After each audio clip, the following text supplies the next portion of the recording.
Qué gusto saludarlo, mi estimado doctor Antero Flores Arauz. Tenga usted buen día, muy amable como siempre. Lo mismo, José, encantado de estar nuevamente en su programa. En realidad yo mencionaba que anoche hubo un merecido homenaje al cumplirse el centenario del nacimiento del ingeniero Celso Sotomarino y usted tuvo palabras precisamente como marco de este legado al ingeniero Celso Sotomarino.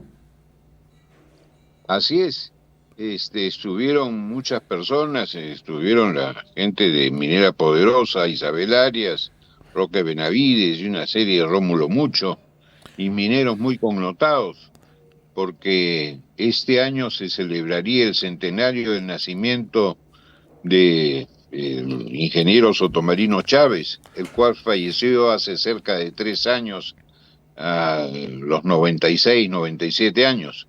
Y realmente él fue un connotadísimo minero en el Perú y sobre todo nos decía siempre que para que haya trabajo se necesitaba inversión y la inversión minera era preponderante porque dejaba no solamente impuestos sino divisas y que cuando había trabajo había bienestar.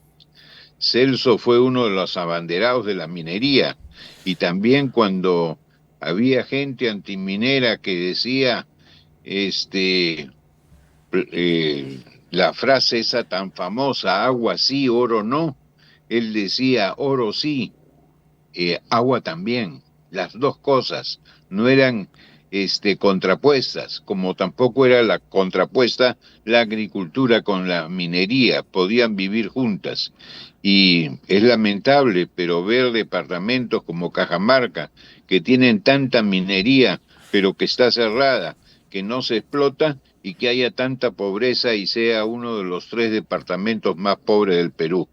La minería genera riqueza, pero genera riqueza para todos y hay que protegerla, pero hay que ir también contra la minería ilegal que causa muchísimos trastornos a los propios trabajadores y al país.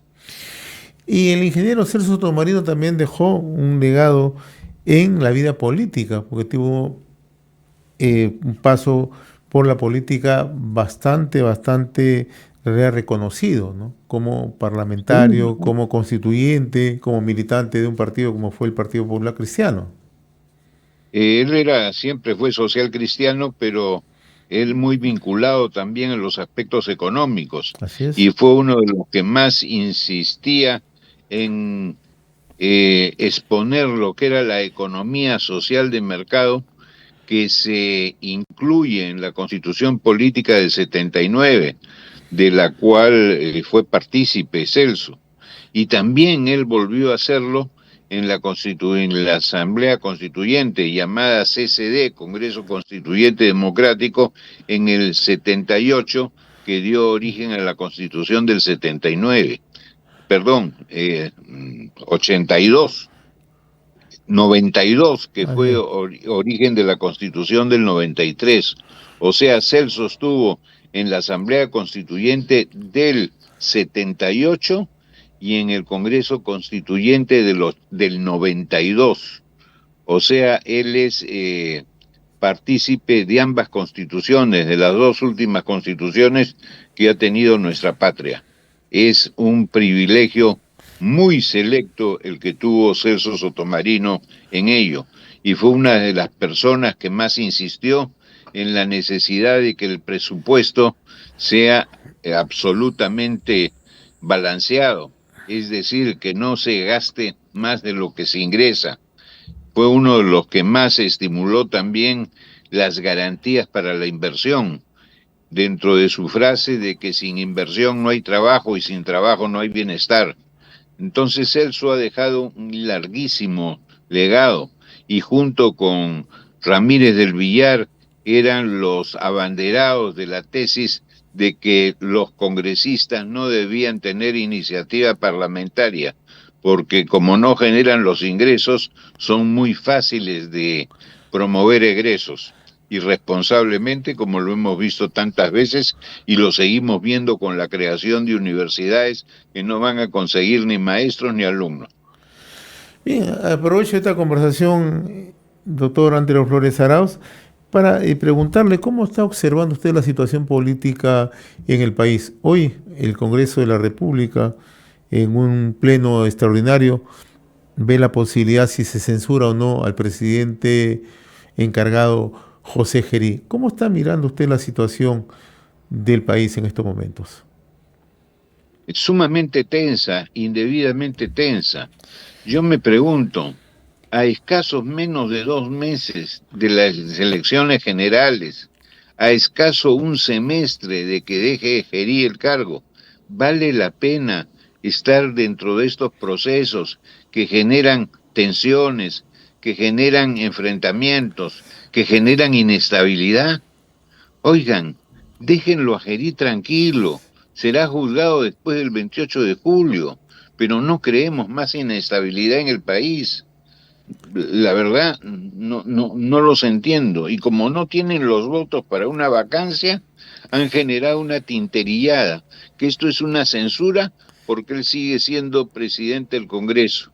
Oigan ustedes, hay división de poderes. Él ya salió del legislativo, está en el ejecutivo por una sucesión constitucional absolutamente válida. No nos olvidemos de que en la sucesión constitucional de la presidencia de la República, cuando no hay vicepresidentes, el cargo le compete al presidente del Congreso. Sale del Congreso y va al Ejecutivo. No puede tener dos cargos. Y hay división de poderes. Las únicas dos excepciones a los dos cargos son cuando hay de algún congresista, hay una representación internacional dispuesta por el Ejecutivo extraordinariamente y que el Congreso da pase, le da la licencia respectiva. A mí me ha pasado, cuando fui presidente del Congreso, presidí también la delegación nombrada por el Estado peruano a través del Ejecutivo para presidir con la delegación del Perú a las exequias del Papa Juan Pablo II. Otra de las cosas es que los parlamentarios también pueden ser ministros, pero no hay más. El señor está ejecutando la presidencia de la República, ha jurado ante el Congreso para ser presidente, le han impuesto la banda presidencial y ahora es un simple encargado. No, señor, las censuras son para los parlamentarios, para los ministros de Estado, pero no son para el presidente de la República. La Constitución señala clarísimamente cuál es el camino para una vacancia o para un enjuiciamiento penal, y los enjuiciamientos penales son solamente para 2 o 3 delitos, como la traición a la patria, como cerrar el Congreso fuera de las reglas constitucionales. En fin, no dejar que el Congreso funcione o no dejar que el Jurado Nacional de Elecciones funcione. Cosas muy específicas, que no son esta cuestión de que se vaya vestido de esquimal, pues a un chifa. Entonces, tenemos que tener más prudencia, y sobre todo en esta época electoral. Ahora, usted ha sido presidente del Congreso de la República, ministro de Estado. ¿Cuáles son los riesgos que se tome una decisión como la que pretende tomar esta mañana el Congreso de censurarlo? Usted acaba de decir que en este caso no procede la censura, sino la vacancia. Pero, ¿qué riesgo tendría si es que es dejado de lado el presidente Gerí para el país?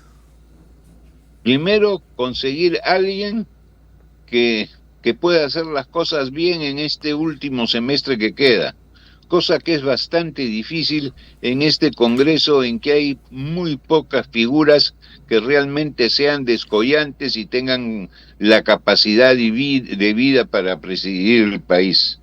Y dos, porque nos exponemos en un momento que hay una lucha muy intensa contra la criminalidad organizada, nos exponemos a marchas, manifestaciones y violencia en la calle. ¿Vale la pena, me pregunto yo, a escasos 2 meses de las elecciones? Yo insisto, no es el momento. Ahora, ¿qué tanto trastoca esto también el proceso electoral, doctor Antero Flores Arauz? Porque estamos a poco menos de 60 días del proceso electoral. ¿Cómo trastoca tú esta situación de inestabilidad? ¿Y cómo nos mira el termómetro internacional, que también siempre está pendiente de lo que ocurre en nuestro país? Nos miran ya hace algún tiempo con este promedio de un presidente por año, nos miran como una persona, como una república bananera. Eso es lo que está pasando. Y cuando hay cierto desprecio por un país, por todas estas cosas que vemos, evidentemente eso genera que la inversión decrezca. Nadie va a invertir en un país inestable. Nos estamos disparando a los pies con este tipo de cosas. Y regresando a Celso, cómo se veía en esos tiempos señorío en el Congreso, la gente hasta bien vestida, las discusiones eran alturadas, no había problemas de tipo personal.